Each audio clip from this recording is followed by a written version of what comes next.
TV news. आइए देखते हैं आज की खास खबर। मलाड पिपरी पाड़ा में जलाशय की दीवार गिरने से प्रभावित निवासियों का पुनर्वसन 4 दिन में हो जाएगा।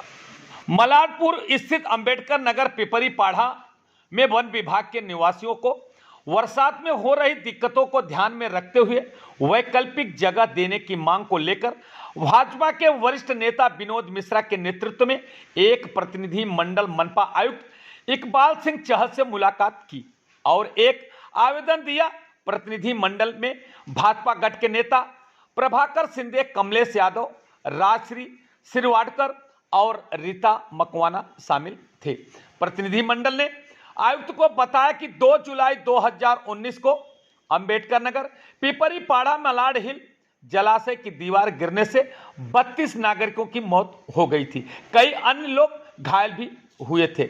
उस समय प्रशासन 155 झोपड़ा वासियों को पुनर्वसन करने का निर्णय लिया था, लेकिन सिर्फ 82 झोपड़ा वासियों का पुनर्वसन किया गया।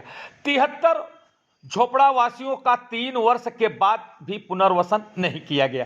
इस सिलसिले में भाजपा के प्रतिनिधि मंडल ने आयुक्त से मुलाकात की, इस पर सकारात्मक प्रतिक्रिया दी और अगले 4 दिन में नागरिकों को आवास प्रदान करने का वादा किया है। इस पर स्थानीय लोगों ने संतोष व्यक्त करते हुए भाजपा के वरिष्ठ नेता विनोद मिश्रा और भाजपा के प्रतिनिधि मंडल का आभार मानते हुए धन्यवाद दिया है। आइए हम देखते हैं मेट्रो दिनांक टीवी न्यूज पर मुंबई मनपा भाजपा पक्ष के नेता विनोद मिश्रा ने क्या कुछ कहा। 2 जुलाई 2019 में, जैसे कि आप जानते हैं, अंबेडकर नगर पानी के टांकी के पास दीवार गिरी थी जिसमें लगभग 32 लोगों की मौत हो गई। तो उसमें 155 झोपड़े बह गए थे जिसमें सेफ्टी की बात हुई थी, मगर कुछ लोगों को मिला था, कुछ नहीं हुआ था। और इसके बारे में आपने अभी कुछ दिन पहले, 2 दिन 4 दिन पहले आयुक्त से शिष्टमंडल के मिला था, तो क्या बात हुई इसके बारे में पूरी जानकारी दीजिए। जो 2 जुलाई को करीब 12:30-1 बजे जो भीषण बारिश हुई 2019 में, जिसमें पानी की जो टांकी है अंबेडकर नगर की, उसकी दीवार गिरने की वजह से 32 लोगों की डेथ हुई। लेकिन उसके बाद जो उस समय के मुख्यमंत्री माननीय देवेंद्र फडणवीस जी ने, मैंने रात के 4:30 बजे बात किया और 6 बजे घटना स्थल पर पहुंचे। तत्काल उन्होंने 5 लाख महानगर पालिका और 5 लाख राज्य सरकार और 2 लाख केंद्र सरकार की तरफ से उन्होंने अनुदान घोषित किया जिन परिवारों को डेथ हुई थी। और तुरंत उस सरकार में हम लोग ने आइडेंटिफाई किए कि कौन कौन लोग को शिफ्ट करने की ज़रूरत है। करीब 155 लोग थे, बाद में और वो संख्या बढ़ गई। उस समय 85 घर माननीय मुख्यमंत्री महोदय ने उपलब्ध करा के दिए, लोगों को शिफ्ट कर दिया गया। लेकिन सबको पता है कि 2019 में महाराष्ट्र विधानसभा का चुनाव भारतीय जनता पार्टी शिवसेना मिलकर के लड़ी, लेकिन कुर्सी के लालच में जिस तरह से उद्धव ठाकरे जी ने, उनकी शिवसेना ने राष्ट्रवादी कांग्रेस के साथ में हाथ मिलाया, सरकार बनाए, वो दुर्भाग्य पूरे महाराष्ट्र का तो था ही, साथ ही साथ हमारे अंबेडकर नगर के लोगों का, बिहार के लोगों का रहा कि जो उनका और जो बचे हुए घर थे 75 घर, वो उनको घर नहीं मिला। लगातार वो धरने पे बैठ गए। भारतीय जनता पार्टी के कार्यकर्ता जो भूख हड़ताल पे बैठे, मैं भूख हड़ताल खत्म करवाया। सरकार बदल चुकी थी, लेकिन जो सरकार आई वो सिर्फ फेसबुक पे लाई थी, जनता के बीच में जाती नहीं थी। मुख्यमंत्री महोदय लोगों को उपलब्ध नहीं थे। हम लोग गए, उसके बाद हमने भी हमारे विरोधी पक्ष नेता माननीय देवेंद्र फडणवीस जी, माननीय प्रवीण दरेकर जी के साथ में मैंने एक मीटिंग का आयोजन किया, जिसमें कलेक्टर, फॉरेस्ट, महानगर पालिका के लोगों की संयुक्त मीटिंग रखा, ताकि लोगों को घर तुरंत निर्णय मिलकर घर मिल जाए जिस एजेंसी का है, ताकि फिर उस घटना की पुनरावृत्ति नहीं हो, लोगों को स्कूल में रहना नहीं पड़े। पूरा परिवार जब बारिश होती है अपनी जान जोखिम में लेकर के पूरे परिवार बच्चों के साथ में एक हॉल में कितनी मतलब मानवता वहाँ पे खत्म हो जाए, उस तरह से लोग अमानवीय ढंग से रखा जाता है। लेकिन सरकार के कान पे जू नहीं रहेंगी। भारतीय जनता पार्टी को क्रेडिट मिलेगी, इसलिए शिवसेना के नेता ने लोगों को धमकाया। जब वो बता रहे थे, आए तो बता धमकाया कि आप विनोद मिश्रा के पास गए हो, भारतीय जनता पार्टी के पास गए हो, तो हम आपकी फाइल फाड़ देंगे, हम करके देंगे। हमको बताया उन्होंने, बोला कोई बात नहीं, काम से मतलब है।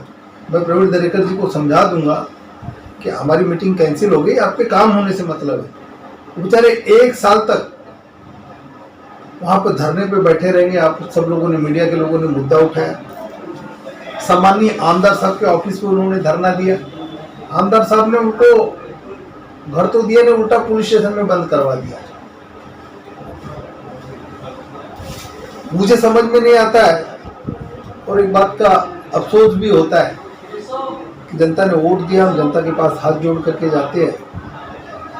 उनको हाथ जोड़ के ही समझाना चाहिए, न कि उनको हमारी सरकार आ गई महाराष्ट्र में, हम राजा हो गए, उनको जेल में बंद करा।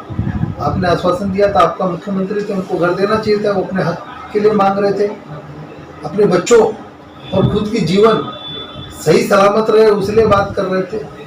वो नहीं हुआ। लेकिन उनका सौभाग्य बोलिए कि फिर वही कल्याणकारी मुख्यमंत्री देवेंद्र फडणवीस जी की सरकार बन करके आई। उसमें मुख्यमंत्री के रूप में एकनाथ शिंदे साहब और उप मुख्यमंत्री के रूप में महाराष्ट्र के सेवक माननीय देवेंद्र फडणवीस जी आए। उस दिन अतिवृष्टि हो रही थी, महानगर पालिका कार्यालय में आए हुए थे मुख्यमंत्री महोदय। तो सब अंबेडकर नगर के रहवासी भी थे। कुछ बोले साहब कुछ होना चाहिए, कुछ करिए हमारा। तो सब अधिकारी थे वहाँ पे, सब एएमसी, सब बीएमसी, कमिश्नर, मुख्यमंत्री महोदय, मैं भी साथ में था। इससे अच्छा मौका नहीं था। मैंने मुख्यमंत्री महोदय से बात किया, माननीय उप मुख्यमंत्री महोदय से बात किया कि आप बात करिए। उन्होंने बात किया। मैं अधिकारियों को बोला कि अगर आप नहीं करते हो तो मैं मुख्यमंत्री महोदय के सामने धरना दूंगा, उनसे आग्रह करूंगा। लेकिन अधिकारियों ने, जो अधिकारी 1 साल तक हिलते नहीं थे, सिर्फ इतना बोलते ही वो बोले कि हम करेंगे। फिर वो सभी बहनें और जो धरना बैठे हुए लोग थे मेरे ऑफिस में आए, धन्यवाद दे रहे थे। मतलब धन्यवाद अभी नहीं, जब काम हो जाएगा तब हम धन्यवाद महाराष्ट्र के मुख्यमंत्री और उप मुख्यमंत्री महोदय को दीजिए। लेकिन आश्चर्य की बात, वो बार बार वो रिपीट कर रहे थे कि साहब अभी वो बोल रहे थे तुम्हारी फाइल फाड़ के फेंक देंगे, तुम्हारा पेपर गायब कर देंगे। इतने डरे हुए थे, हमारा काम हो जाएगा कि नहीं हो जाएगा। मतलब आप निश्चिंत रहिए। और गुरुवार को मैं समय लिया था एक महोदय का, हम लोग मिलने गए, सब लोग आए, सब के सब करीब 80-85 लोग थे। आयुक्त महोदय से निवेदन किया कि आयुक्त महोदय, ये लोग 1 साल से परेशान हैं, इनको तुरंत तत्काल घर मिलना चाहिए, नहीं तो हम लोग यहाँ से आपके दालान से हम लोग उठने वाले नहीं हैं। आयुक्त महोदय ने तुरंत निवेदन को मानते हुए उन्होंने फाइल मंगाया, उस पर साइन कर दिया। और मैं आयुक्त महोदय का धन्यवाद दिया और साथ ही साथ उनसे और विनती किया कि आयुक्त महोदय, ये फाइल का खेल चलते रहेगा, आप लॉटरी कब होगी उसके लिए कौन करेगा वो अपॉइंट करिए। तो उन्होंने असिस्टेंट कमिश्नर पी उत्तर को आयुक्त महोदय ने तुरंत फोन करके आदेश दिया कि मंगलवार तक भाई सबको लॉटरी हो जानी चाहिए, सबको घर मिल जाना चाहिए। लेकिन वो दृश्य अलग ही था। जो 70-75 साल के लोग थे, हमारी जो बहनें थी, माताएं थी, सब लोग रो रहे थे। मुझे लगता है उनके आंसू के रूप में माननीय देवेंद्र फडणवीस जी की जो सरकार है, एकनाथ शिंदे जी मुख्यमंत्री है, उन लोगों को कहीं न कहीं आशीर्वाद दे रहे थे। और उनका सपना मुझे लगता है 2-3 दिनों में पूरा हो जाएगा। मान लीजिए सर, अगर नहीं हुआ तो ऐसे तो जानते हो आए दिन ऐसा हमेशा तो उनको भी आश्वासन 3 वर्षों से मिल रहा था। तरह तरह के, जैसे कि वहाँ के नगर सेविका भरटकर, धनसिरी भरटकर थी, उनके द्वारा आश्वासन मिला था, सुनील प्रभु के द्वारा आश्वासन, 3 बरस होने के बावजूद भी आज तक नहीं होता। अगर मान लीजिए नहीं हुआ तो फिर आप क्या करेंगे? आश्वासन का सवाल नहीं उठता है, क्योंकि हमने तभी भी महानगर पालिका के इतिहास में महानगर पालिका ने कभी अपने अनेक दुर्घटना हुई, उसके बाद अनेक लोगों को मालूमी में 14 लोगों की जान गई, घाटकोपर में 11 लोगों की जान गई, फिर वो उसमें ड्रीम मॉल में 12 लोगों की जान, कोविड में आग लगने की वजह से मुंबई महानगर पालिका कभी मुआवजा नहीं देती है। लेकिन माननीय मुख्यमंत्री देवेंद्र फडणवीस जी उस समय उन्होंने मुआवजा दिलाया, 85 लोगों को घर दिए, और मुझे भरोसा उन्होंने तभी दिया था। अभी भी आदेश हुआ तो होगा, नहीं होगा तो लोक सेवक माननीय देवेंद्र फडणवीस जी हैं। आपको अपने मुख्यमंत्री और मुख्यमंत्री इतना भरोसा है? और भरोसा जनता की सरकार है, आम लोगों की सरकार है, बंगले वालों और महलों की सरकार नहीं है, गरीबों की सरकार है। उसमें लोगों को, गरीबों को न्याय मिलेगा। अभी पिछले दिनों सुधीर राउत ने जिस तरह से आरोप लगाया है सरकार के ऊपर कि सरकार के गरीबों को निवास नहीं दे रही है, उनके साथ में सौतेला व्यवहार, तो क्या इन्होंने सही कहा है या गलत किया, इसके बारे में आप क्या कहेंगे? सही करे, पर लेकिन हमारा जो मुद्दा है ना, तो वो मैं बता रही है आपको कि हमारे घर में जो बारिश आता है ना, अभी 2 साल से बारिश इतना आता है ना घर में कि पानी, इतना तेज पानी आता है तो सीधा घर में जाता है। हम दिन कैसा 4 महीना बारिश रहता है, 4 महीना बारिश में हम दिन कैसा निकालते, सभी लोग ऐसा ही निकालते हैं दिन। इतना पत्थर बित्तर आता है घर में, हमारे घर में सुअर व्यूअर घुस जाते हैं, सुअर लोग तो इतना है, जानवर भी घुस जाते हैं। 1 महीना पूर्वी के हमारे घर में की ड्रम के नीचे सांप मिला था, तो सांप पकड़ने वाले को बुलाया, वो पकड़ा और लेके गया और जंगल में छोड़ दिया। और इतना पानी तेज आता है ना, पत्थर बित्तर सब हमारे घर में आता है। द्वारे पे इतना इतना खड्डा हो गया है, आधा आधा खड्डा, तो हम लोग कैसा रह पाएंगे? अभी तो ये बारिश में हम नहीं रह पाएंगे, हम तो चली जाएंगे ऊपर, भगवान के पास ऊपर चली जाएंगे। हम लोग को वही राह देख रहे हैं, हम लोग कैसा कैसा दिन निकाल रहे हैं सब, हम लोग रह रहे हैं। हमारे इधर तो बहुत मुश्किल है रहने का, हम लोग ऐसा दिन निकालते हैं, एक दिन हमारा लाखों का जाता है। हम लोग क्या करेंगे? कैसा रह पाएंगे इधर? हम लोग नहीं, हमारे बच्चे बोलते हैं कि मम्मी इधर मत रहे, तू इधर मत रहे। हम जाएंगे किधर? हम लोग को रहने के लिए घर ही नहीं है, तो हम जाएंगे क्या? वो कागज के झोपड़े पे रहते हैं हम लोग, ऐसा ऐसा दिन निकालते। दीदी आपका नाम क्या है? श्रद्धा श्रीराम कदम। ठीक है, आपका सरकार से और क्या मांग है? कि हमारा सरकार से यही मांग है, इसलिए हमको घर दीजिए, बस यही सरकार से हम मांग रही है। तो 3 महीने स्कूल में थे, हमारे घरों में चोरी हुआ, अभी भी चोरी हो रहा है। कम से कम यहाँ 10 घर, हमारे आजू बाजू में 10 घर में चोरी हो चुका। कड़ी काटते हैं, गोनी फाड़ते हैं, चोरी करके चले जाते हैं। बाकी कोई पकड़ भी नहीं पाता है, ना कोई हमको पूछने आता है यहाँ कि हाँ तुम लोग ऐसे रह रहे हो। स्कूल में थे, हमारे घर में चोरी हुआ। पहले हमको स्कूल में BMC वाला डाला तो क्या बोला कि आप लोग उधर रहो, आपका घर का यहाँ हम 4 पुलिस रखेंगे, आप लोग का घर का देखभाल करेंगे। हमारे वहाँ जाने के बाद यहाँ क्या कोई कुत्ता भी नहीं आया झाँकने कि घर में कोई है कोई नहीं। ऐसे ही हम लोग अपना सामान छोड़ के चले गए, कोई झाँकने को नहीं आया। वहाँ रहे, न दाना न पानी, कुछ भी नहीं दिए वो लोग। अपने घर पे आते थे, यहाँ से पका के लेके जाते, वहाँ बच्चे लोगों को खिलाते। तो मेरा एक सवाल है आप लोगों से सभी से कि जब अब मतदान आने वाला है तो क्या आप लोग मतदान करोगे कि नहीं? नहीं करेंगे, अभी नहीं करेंगे, नहीं करेंगे। मतदान का बहिष्कार करेंगे आप लोग? हम वोट करेंगे ही नहीं जब तक हमको घर नहीं देगा। हम इंसान ही नहीं है, इंसान देता है ना, हम तो इंसान नहीं है। हमको जानवर बना के छोड़े इधर, धूप मार पानी बनाएंगे। तुम बोले लो तुम्हारा घर। दीदी आप लोग यहाँ पे हमारी जैसा कि सबसे बड़ी अगर तकलीफ होती थी हमारी माँ बहन बेटियों के, जब बाथरूम में जाती हैं या कहीं भी अपना शौचालय के उसमें जाती हैं तो उनको सबसे ज्यादा तकलीफ उठाना पड़ता है। यहाँ की रहने की जो सुविधा है, सुरक्षा की दृष्टि, जैसे कि अभी कुछ मिनट पहले लोगों ने बताया कि यहाँ पे चोरी की घटनाएं होती हैं, इसके बारे में आपका क्या कहना है? आप बताइए। नमस्ते, मैं सुप्रिया संतोष बोल रहा हूँ।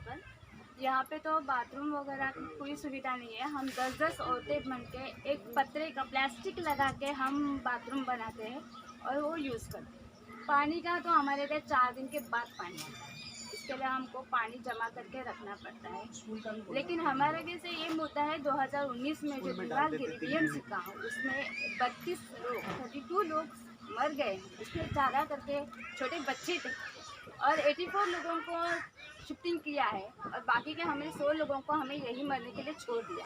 हम बस सरकार से यही चाहते हैं कि हमारा जल्द से जल्द पुनर्वसन हो।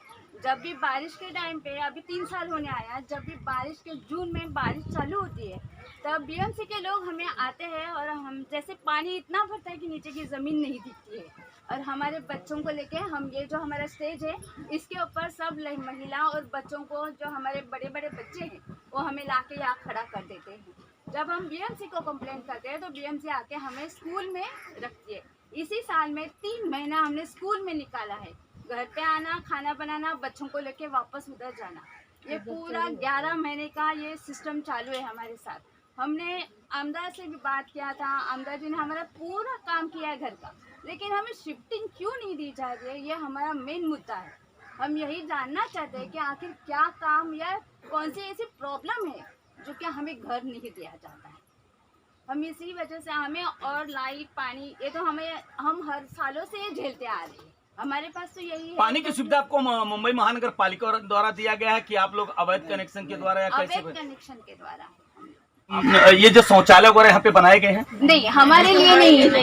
हम औरतों ने 10-10 औरतों का ग्रुप बना के, जहाँ बाथरूम की जगह है वहाँ पे हमने प्लास्टिक के घर बांधे हैं, मतलब बाथरूम बांधे हैं और हम 10-10 महिला करके एक गुट करके एक बाथरूम, ऐसा हमने खुद से बनाए। हमें गवर्नमेंट से या BMC से कोई सुविधा नहीं है हमारे लिए। हम जब भी जाते हैं कुछ मतलब हम करने के लिए तो हमें कहा जाता है कि ये फॉरेस्ट की जगह है। हम ये भी पूछना चाहते हैं, अगर ये फॉरेस्ट की जगह है तो यहाँ पे BMC के लोग वोटिंग मांगने के लिए क्यों आते हैं? हमें ये भी सबसे बड़ा है, क्योंकि कुछ भी काम हमारा हो, हम किसी नगर सभा किसी के पास जाते हैं तो बोला जाता है कि ये जगह फॉरेस्ट की है। दीदी आपका नाम क्या है? सुप्रिया संतोष गुजरात। अच्छा सुप्रिया दीदी, मैं ये पूछना चाहता हूँ कि क्या आपका मतदाता सूची में नाम है या जो लोग यहाँ पे बैठे हैं? सबका है, किसी का नहीं है, इसलिए सबका है। एक घर में से 4-4, 3-3 जन वोटर है। जैसा कि आप जानते हैं दीदी कि यहाँ की मूलभूत सुविधा सबको मिलना, जैसे शौचालय हुआ, लाइट हुआ, पानी हुआ, ये आपकी जो देश की आजादी से लेकर के बाबा साहब अम्बेडकर ने संविधान बताया, ये मूल सुविधा में आता है, ये आपको मिलना चाहिए।